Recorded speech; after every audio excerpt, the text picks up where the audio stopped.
오늘 하나님께서 우리에게 주신 말씀은 갈라디아서 4장 28절부터 5장 1절까지의 말씀입니다. 신약성경 308쪽입니다.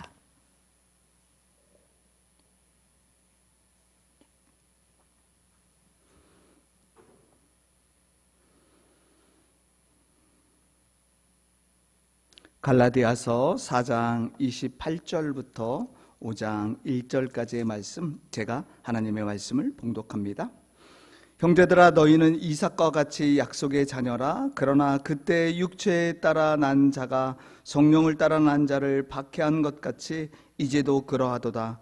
그러나 성경이 무엇을 말하느냐? 여종과 그 아들을 내쫓으라. 여종의 아들이 자유 있는 여자의 아들과 더불어 유업을 얻지 못하리라 하였느니라. 그런즉 형제들아, 우리는 여종의 자녀가 아니요 자유 있는 여자의 자녀니라. 그리스도께서 우리를 자유롭게 하려고 자유를 주셨으니 그러므로 굳건하게 서서 다시는 종의 멍에를 매지 말라. 아멘. 이 말씀을 통해서 하나님께서 우리에게 은혜 주시길 원합니다. 1863년 1월 1일 미국의 에이브러함 링컨 대통령은 역사적으로 노예 해방 선언을 했습니다. 발표했죠. 그 순간부터 미국 땅에 있는 모든 노예는 법적으로 완전한 자유인이 되었습니다.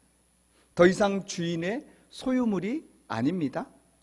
주인에게 채찍을 맞으며 강제 노동을 할 의무도 없습니다. 당당하게 자신의 삶을 찾아 행동하며 살아가면 됩니다. 그런데 놀랍게도 안타까운 일들이 벌어집니다. 노예 해방 선언이 발표된 이후 감격의 눈물을 흘리던 수많은 노예는 며칠이 지나자 거짓말처럼 예전의 농장으로 다시 출근을 합니다. 주인의 채찍에 예전처럼 떨며 엎드려야 했습니다. 결국 해방의 자유보다 노예로 뼈 빠지게 다시 일만 하다가 비참하게 인생을 마치는 노예의 삶이었습니다. 여러분, 왜 다시 그들이 노예로 돌아갔을까요? 태어날 때부터 주인에게 매여 노예로만 살아왔기 때문입니다. 스스로 삶을 개척하고 책임져야 하는 자유인의 삶이 너무나 낯설고 두려웠기 때문에 그들은 다시 자신의 자리, 예전의 자리로 돌아갈 수밖에 없었습니다. 여러분, 이런 역사가 남의 이야기처럼 들리십니까? 안타깝게도 우리 신앙의 세계에서 또 우리의 신앙생활 중에도 여전히 죄책감과 정죄라는 두려움에 허덕이며 살아가는 성도들이 의외로 많이 있습니다. 하지만 우리는 예수님의 십자가 은혜를 믿음으로 하나님의 자녀라는 유대한 신분과 영생을 선물로 받았습니다. 이는 무서운 율법의 저주와 죄와 사망으로부터 완전히 해방되어 자유자로 살아갈 수 있도록 되었다라는, 즉 우리의 신분이 바뀌었다는 말씀입니다. 그래서 사도 바울은 로마서 8장 1절 2절에서 이렇게 말씀하고 있습니다. 그러므로 그리스도 예수 안에 있는 사람들은 정죄를 받지 않습니다. 그것은 그리스도 예수 안에서 생명을 누리게 하는 성령의 법이 당신의 죄와 죽음의 법에서 해방하여 주었기 때문입니다. 하나님은 하나뿐인 독생자를 죽게 하면서까지 우리에게 눈부신 자유를 허락해 주셨습니다. 그런데 정작 내가 여전히 죄책감과 율법에 매여 벗어나지 못하고 있다면 우리를 바라보시는 그 하나님의 시선, 하나님의 마음은 얼마나 아프고 안타깝겠습니까? 오늘 본문에서 바울은 이런 애타는 하나님의 마음으로 갈라디아 교회 성도들을 향해서 제발 자유인답게 살아가라고 선포하고 있습니다. 우리는 계속 갈라디아서를 보고 있는데요, 당시 갈라디아 성도들은 십자가의 복음을 듣고 참된 자유를 맛보았음에도 거짓 교사들의 속임수에 빠져 다시 율법으로, 이전으로 돌아간 것입니다. 숨막히는 영적인 노예 생활로 들어가고 있었습니다.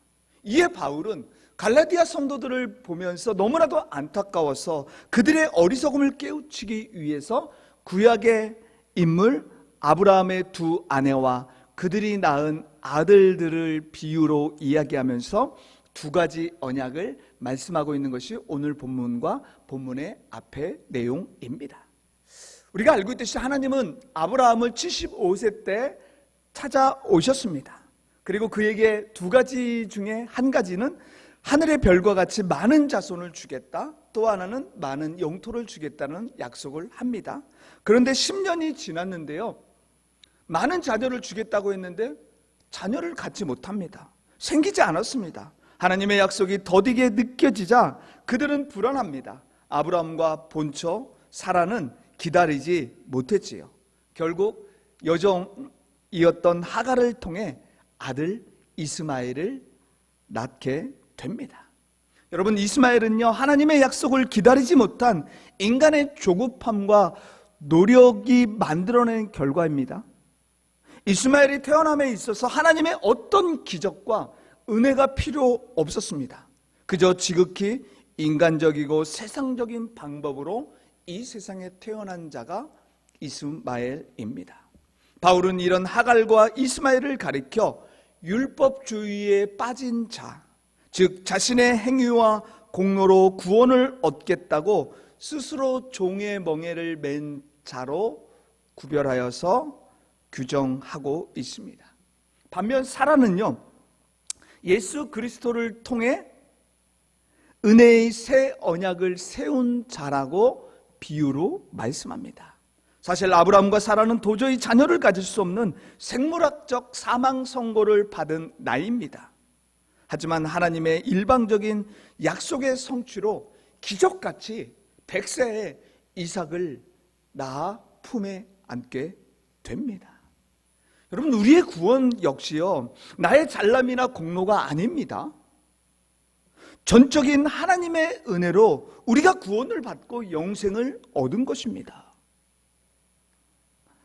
그래서 바울은 사라와 이삭을 예수 그리스도의 십자가의 은혜로 구원받은 성도들의 예표라고 선포하고 있습니다. 여러분, 그러면서 오늘 본문 갈라디아 5장 1절에서 우리 가슴에 더욱 불을 지피는 강력한 선언을 하고 있는데요, 여러분, 이 말씀을 우리 마음에 새기면서 함께 읽어보면 좋겠습니다. 5장 1절 말씀 다 같이 함께 읽겠습니다. 그리스도께서 우리를 자유롭게 하려고 자유를 주셨으니 그러므로 굳건하게 서서 다시는 종의 멍에를 매지 말라. 아멘. 농경사회에서 멍에는 소의 목에 얹어 무거운 쟁기를 끌게 하는 억압의 나무입니다. 예수님께서 무거운 율법의 멍에를 십자가에서 몸소 당하심으로써 그 멍에를 다 부러뜨려 주셨습니다.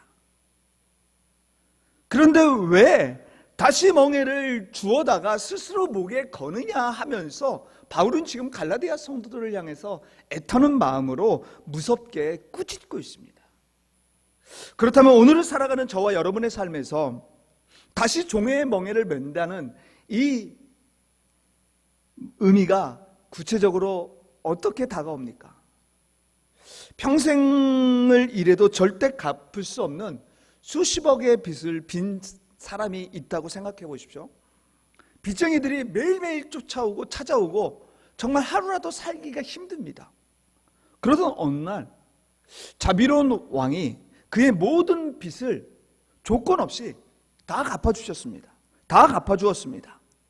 더 이상 빚이 없다라는 문서에 왕의 어인, 직인까지 찍어주었습니다.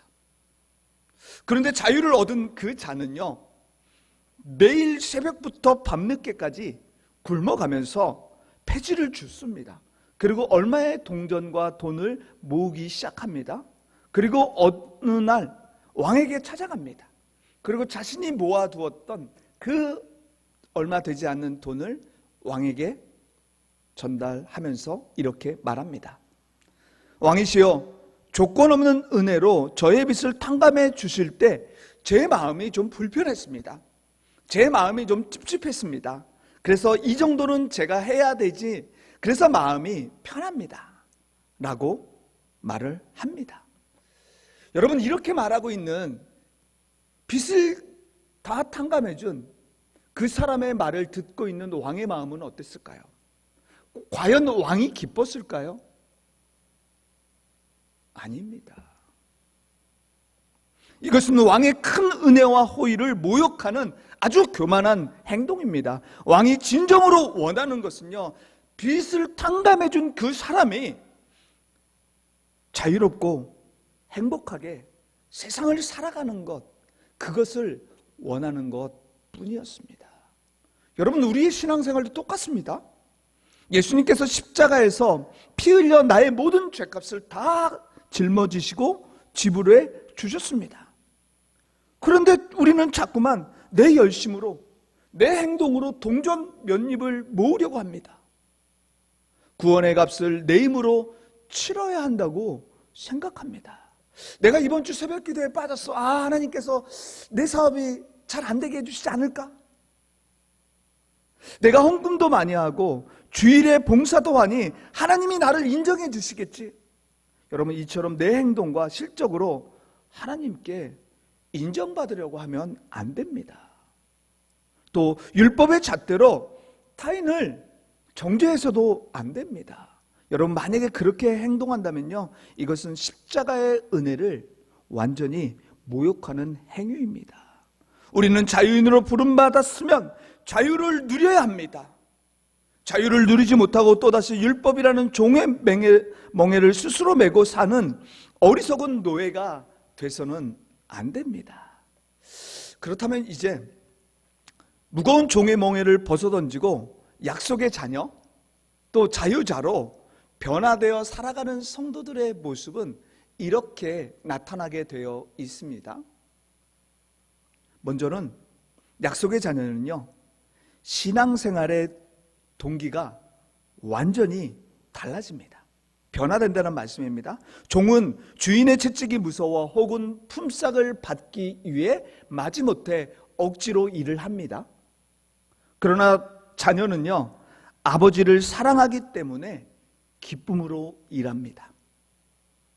우리가 교회에서 봉사하고 헌신할 때 내가 이만큼 수고했으니 하나님이 복 주시겠지, 혹은 이걸 안 하면 벌 받겠지라는 조건부의 마음이 더 크다면요, 여러분, 그것은 종의 멍에를 메고 살아가는 노예나 마찬가지입니다. 하지만 약속의 자녀는요, 내 의를 증명하려고 봉사하지 않습니다. 오히려 나 같은 죄인을 살리신 은혜가 너무 커 내 삶을 다 드려도 아깝지 않습니다라는 그 기쁜 마음과 감격으로 하나님의 일을 감당하며 살아갑니다. 두 번째, 약속의 자녀는요, 실패했을 때도요, 실패를 대하는 태도가 다릅니다. 우리가 세상에 살다 보면요, 여러분, 실수할 수 있습니다. 그리고 죄에 의해서 넘어질 수 있습니다. 이것은 누구나 예외 없이 다 그렇게 될 수 있습니다. 그런데 여러분, 종은 실수하면요, 주인의 매가 두려워서 숨거나 도망칩니다. 하나님의 심판이 두려워 예배의 자리를 피하고 숨어버립니다. 하지만 약속의 자녀는 다릅니다. 자녀는 실수나 실패했을 때 오히려 하나님 아버지 품으로 달려갑니다. 하나님을 찾는다는 말씀입니다. 아버지, 제가 잘못했습니다. 아버지, 제가 마음이 아픕니다.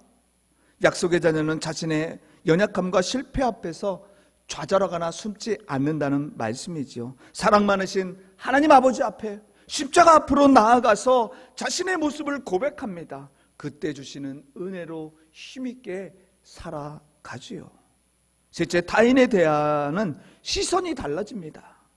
내 힘으로 의로워지려는 이스마엘의 영을 가진 사람은 끊임없이 남과 자신을 비교합니다. 또 내 의를 증명하기 위해 타인의 허물을 들추어냅니다. 비난하고 심지어 정죄까지 합니다. 그러나 하나님의 은혜로 구원받았음을 잊지 않는 이삭의 영을 가진 사람은요, 다른 사람을 판단하지 않습니다. 나도 십자가 은혜 아니면 죽을 죄인인데, 이런 긍휼의 마음을 갖고 살아가도록 노력합니다. 이런 약속의 자녀가 가득할 때 우리의 가정과 강화중앙교회는 율법의 차가운 정죄가 사라지게 될 줄 믿으시길 바랍니다. 그리고 십자가의 온기가 흐르는 천국이 될 줄 믿으시길 바랍니다. 그런데 여러분, 하나님의 은혜로 약속의 자녀로 변화된 우리 삶에 반드시 나타나는 현실이 되는 한 가지가 있습니다. 그것이 무엇인 줄 아십니까? 변화되어서 정말 열심히 십자가 안에서 하나님의 자녀로, 약속의 자녀로 살아가는데 우리에게 맞닥뜨리는 사건 하나가 있습니다. 그것이 무엇이냐면 오늘 보면 29절은 이렇게 말씀합니다. 우리 29절 말씀 함께 보면 좋겠습니다. 29절 말씀 다 같이 함께 읽겠습니다. 그러나 그때 육체에 따라 난 자가 성령을 따라 난 자를 박해할 것 같이 이제도 그러하도다. 하나님의 언약의 상징이자 약속의 자녀인 이삭이 젖을 뗐을 때 있었던 일입니다. 집안에 큰 잔치가 열렸습니다. 10대 소년이었던 이복형 이스마엘은 이삭을 놀렸다라고 성경은 기록하고 있습니다. 옛날 개역 한글 성경으로 보면 희롱했다라고 해석하고 있습니다. 이것을 원문으로 보게 되면 이는 아이들끼리 어쩌다 한번 장난치고 마음 멈추는 수준이 아닙니다. 아주 끈질기고 악의적으로 조롱하며 핍박했다는 말입니다. 그럼 여러분, 이스마엘은 왜 죄도 없는 젖된 이삭을 미워하고 핍박했을까요? 지독한 시기심 때문입니다. 이삭이 태어나기 전까지는 자신은 아브라함의 유일한 상속자였습니다. 율법과 행위의 질서에서 당당한 1인자였습니다. 그런데 아무런 노력 없이 하나님의 일방적인 약속으로 태어난 이삭이 진짜 상속인이 된 겁니다. 은혜의 주인공이 되어버렸습니다. 그러고 보니 율법적 마음이 강하게 자리 잡은 이스마엘은 배가 아픈 겁니다. 분노하게 된 겁니다. 내가 주인인데, 내가 상속자인데 라고 하면서 분을 내고 이삭을 희롱했던 것입니다. 여러분, 마태복음 20장을 보면요, 포도원 품꾼 비유가 기록되어 있습니다. 그때 일부 포도원의 일꾼들이 마치 이스마엘과 똑같았습니다. 이른 아침 6시부터 오후 6시까지 포도원에 들어와 떼약볕에서 하루 종일 땀 흘린 일꾼들이 있습니다. 반면 일이 다 끝날 무렵 오후 5시에 들어와서 1시간 일한 일꾼, 품꾼들이 있었습니다. 주인은 일을 다 마치고 일꾼들을 모아놓고 하루 종일 일한 일꾼뿐만 아니라 1시간 일한 일꾼에게 동일하게 하루 품삯인 한 데나리온을 주었습니다. 이때 1시간 일한 자에게 준 한 데나리온의 품삯은 거저 주시는 하나님의 은혜가 너무나도 강한 성격을 갖고 있습니다. 그러나 아침부터 일한 품꾼들은요, 주인을 향해 원망을 쏟아내기 시작합니다. 분노합니다. 주인님, 우리는 종일 뜨거운 더위를 견디며 수고하였는데 어떻게 해서 1시간 일한 일꾼과 똑같이 품삯을 주십니까? 여러분, 이들에게는 철저한 자기 행위와 실적에 대한 보상만이 중요했습니다. 주인의 무조건적인 은혜를 이해하지 못합니다. 주인의 행동을 참을 수가 없었습니다. 심지어 주인이 불공평하고 어리석은 자처럼 스스로 정죄하고 있습니다. 사실 여러분, 지금 주인이 하고 있는 행동은요, 오늘을 살아가는 우리의 계산으로, 세상적인 계산과 방법으로는 이해가 되지 않습니다. 맞지도 않습니다. 그런데 안타깝게도 강화중앙교회가 세상과 같아야 합니까? 아닙니다. 이렇게 한번 생각해 보십시오. 만약 포도원 주인이 지금 일을 마친 품꾼들을 부르지 않았다면 아침 일찍 와서 일한 사람들이 하루에 품삯을 받을 수 있었을까요? 품꾼은 하루를 공치는 겁니다. 포도원 주인이 그에게 은혜를 베풀어서 인력시장에서 그를 불러 쓴 것입니다. 주인의 고마움이 없었다면 그는 하루 굶어야 됐습니다. 사랑하는 성도 여러분, 세상 속에서 심지어 신앙 공동체에서도 내 의로움과 업적을 십자가 위에 감추고 오직 하나님의 은혜입니다라고 고백하며 살아가야 합니다.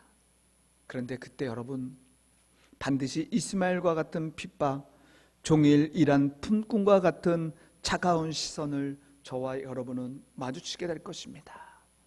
율법의 영은 결코 은혜의 영을 이해할 수 없기 때문에 박해를 받을 수밖에 없다라는 말씀이죠. 하지만 예수님은 이미 마태복음 5장 11절 12절에서 이렇게 말씀해 주셨죠. 나로 말미암아 너희를 욕하고 박해하고 거짓으로 너희를 거슬러 모든 악한 말을 할 때에는 너희에게 복이 있나니 기뻐하고 즐거워하라. 나를로 말미암아, 즉 주님의 일을 할 때, 주님을 섬기고 봉사할 때, 주님을 믿을 때 우리가 박해를 받고 핍박을 받습니다. 그럴 때 기뻐하며 즐거움으로 하나님께서 그 모습을 바꾸어 주시겠다고 말씀합니다. 오직 주를 위해서 할 때 말입니다. 여러분, 그렇습니다. 세상의 율법적인 자태는 우리가 십자가 안에서 누리는 은혜의 자유를 끊임없이 조롱합니다. 끊임없이 저주합니다. 깎아내립니다. 마귀는 우리 목에 다시 무거운 종의 멍에를 채우려고 발악을 하고 있습니다. 그러나 이제는 이런 핍박이나 차가운 시선에 여러분 기죽지 마십시오. 낙심하지 않기를 간절히 원합니다. 여러분, 지금 약속의 자녀 이삭을 희롱한 종의 멍에를 맨 이스마엘의 결말이 어떻게 되었습니까? 오늘 본문 30절 중간을 보게 되면 여종과 그 아들을 내쫓으라고 단호하게 하나님께서 말씀하십니다. 결국 이스마엘은 아브라함의 집에서 영원히 쫓겨납니다. 약속의 자녀가 아니라 인간 율법의 멍에를 매는 종으로 살아갑니다. 광야에서 유린하는 자로 살아갑니다. 율법과 자기 일을 자랑하는 자의 마지막의 모습입니다. 그렇습니다. 자기의 행위를 의지하는 율법주의, 종의 멍에를 끝까지 고집하는 자들은 결단코 하나님의 나라를 유업을 얻지 못합니다. 이것이 약속의 자녀와 율법에 매여 종의 멍에를 메고 살아가는 자의 마지막의 모습이고 차이입니다. 그렇습니다. 여러분, 성령에 따라 난 약속의 자녀는 나의 삶이 비록 사람들의 눈에 미련해 보여도 끝까지 예수님의 은혜의 십자가를 붙들고 살면 자유자로 이 땅에서 천국의 삶을 살아가는 것은 물론이요, 죽어서도 하늘나라에서 행복하게 살아가게 될 줄 믿으시길 바랍니다. 사랑하는 성도 여러분, 웅장하고 아름다운 선율을 만들어내는 오케스트라의 앙상블의 연주를 잠시 생각해 보십시오. 얼마나 웅장하겠습니까? 특히 여러분, 훌륭하게 연주하는 명곡들의 악보를 보게 되면요, 악보 안에는요 음표만 빽빽히 있지 않습니다. 반드시 악보 곳곳에는 쉼표가 존재합니다. 그런데 초보 연주자들은요, 쉼표가 나오면요 무언가 불안해진다고 합니다. 왜냐하면 내가 당장 소리를 내야 되고 무언가 화려한 기교를 부려 나의 존재감을 증명해 보여야 한다는 그 생각들이 가득 찬다고 합니다. 그러나 여러분, 진짜 성숙한 연주자는요 쉼표의 시간 동안 억지로 소리 내지 않습니다. 온전히 악기를 내려놓고 고요히 침묵합니다. 여러분, 쉼표는요, 단순한 멈춤이 아닙니다. 쉼표는 연주를 포기하는 것이 더더욱 아닙니다. 온전히 나의 소리를 죽임으로써 다시 연주할 수 있는 깊은 숨을 들이마시는 시간입니다. 여러분, 개구리가 왜 움츠립니까? 더 높이 도약하기 위해서 잠시 움츠리는 겁니다. 쉼표는요, 내 귀가 열려 전체의 하모니를 듣게 합니다. 또 내가 멈추어 줄 때 비로소 다른 악기의 선율이 흘러나옵니다. 그래서 쉼표 뒤에 다시 불어넣은 생명의 호흡은 훨씬 더 깊고 풍성한 은혜의 하모니를 만들어내어 감동을 준다는 말씀입니다. 여러분, 우리의 신앙 여정도 마찬가지입니다. 하나님은 우리가 율법의 멍에를 메고 헐떡이는 노예처럼 단 1초도 쉬지 못한 채 살기를 원하지 않습니다. 억지로 행위와 업적의 음표만 빽빽히 채우는 인생으로 살아가라고 말씀하지 않습니다. 하나님은 십자가를 통해 우리 자신을 증명해내려고 달려가는 빡빡한 우리의 삶에 영원한 완벽한 영혼의 쉼표를 찍어 주셨습니다. 내가 십자가에서 너의 모든 빚을 다 갚아주었다. 이제 너는 억지로 너를 증명하려고 애쓰지 말아라. 내 품 안에서 참된 자유와 안식을 누려라. 수고하고 무거운 짐진 자들아, 다 내게로 오라.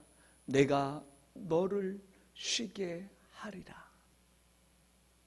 여러분, 그렇습니다. 내 열심을 멈추고 십자가의 은혜 안에서 영적인 쉼을 누릴 줄 아는 성도들이 되길 주님의 이름으로 축복합니다. 여러분, 그래야 성령의 숨결을 들이마실 수 있고요, 그 들이마신 성령의 아름다운 모습을 세상에 살아가면서 흘려보낼 수 있습니다. 이제 모두가 변화된 약속의 자녀로 무거운 종의 멍에가 완전히 벗어 던진 자답게 한 주간도 평안의 쉼표 되시는 예수님 안에서 당당한 자유자로 살아가길 주님의 이름으로 축복합니다. 그리고 그때 주시는 참된 평안과 쉼의 은혜가 여러분 모든 곳에 가득 넘쳐나고 풍성하길 주님의 이름으로 축복합니다. 아멘. 하나님 아버지, 우리를 옥매였던 죄와 율법의 무거운 멍에를 십자가에서 친히 꺾어주시고 우리에게 완전한 자유와 은혜의 쉼표를 허락해 주시니 감사합니다. 이제는 내 열심과 공로로 증명하려는 종의 멍에를 미련 없이 벗어 던지게 하옵소서. 또 은혜를 조롱하는 세상 속에서도 위축되지 않고 오직 나를 사랑하사 자기 몸을 버리신 십자가의 은혜만을 붙드는 약속의 자녀로 살아가게 하옵소서. 우리를 자유케 하시고 영원한 생명으로 인도해 주시는 예수님의 이름으로 기도드립니다. 아멘.